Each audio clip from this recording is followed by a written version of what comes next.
Alaikum. Peace to you all. My name is Saba Ahmed. I'm a law student at American University. I am here to ask you a simple question. I know that we portray Islam and all Muslims as bad, but there's 1.8 billion Muslim followers of Islam. We have 8 million plus Muslim Americans in this country, and I don't see them represented here. But my question is, how can we fight an ideological war with weapons? How can we ever end this war?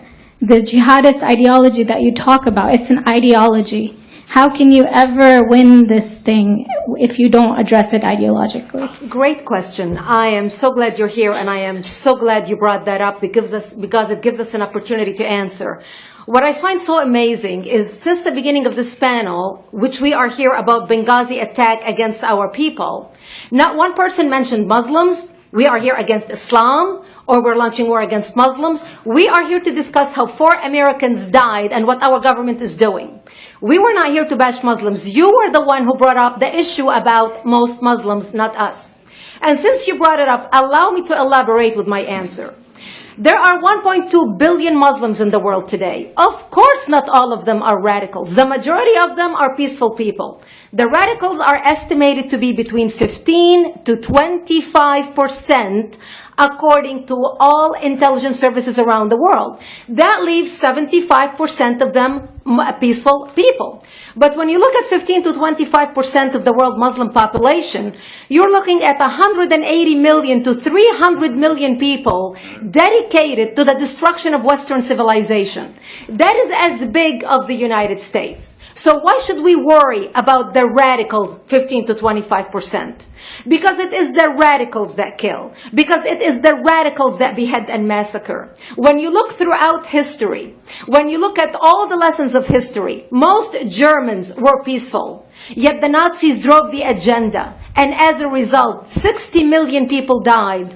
Almost 14 million in concentration camps. 6 million were Jews. The peaceful majority were irrelevant. When you look at Russia, most Russians were peaceful as well. Yet the Russians were able to kill 20 million people. The peaceful majority were irrelevant. When you look at China, for example, most Chinese were peaceful as well. Yet the Chinese were able to kill 70 million people. The peaceful majority were irrelevant. When you look at Japan prior to World War II, most Japanese were peaceful as well. Yet Japan was able to butcher its way across Southeast Asia, killing 12 million people, mostly killed with bayonets and shovels. The peaceful majority were irrelevant. On September 11th in the United States, we had 2.3 million Arab Muslims living in the United States.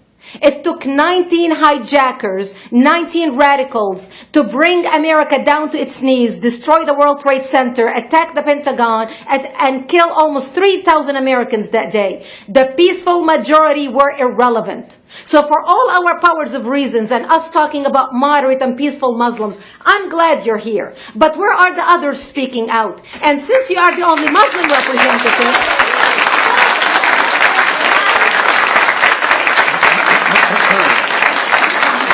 save the applause till the end.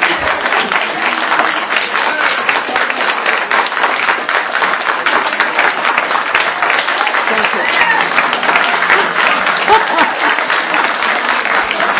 Thank you. And since you're the only Muslim representative in here, you took the limelight instead of speaking about why our government, and I assume, are you an American? You're an American citizen. So as an American citizen, you sat in this room and instead of standing up and saying a question or asking something about our 4 Americans that died and what our government is doing to correct the problem, you stood there to make a point about peaceful, moderate Muslims. I wish you brought 10 with you to question about how we can hold our government responsible. It is time we take political correctness and throw it in the garbage where it belongs and start calling it fair.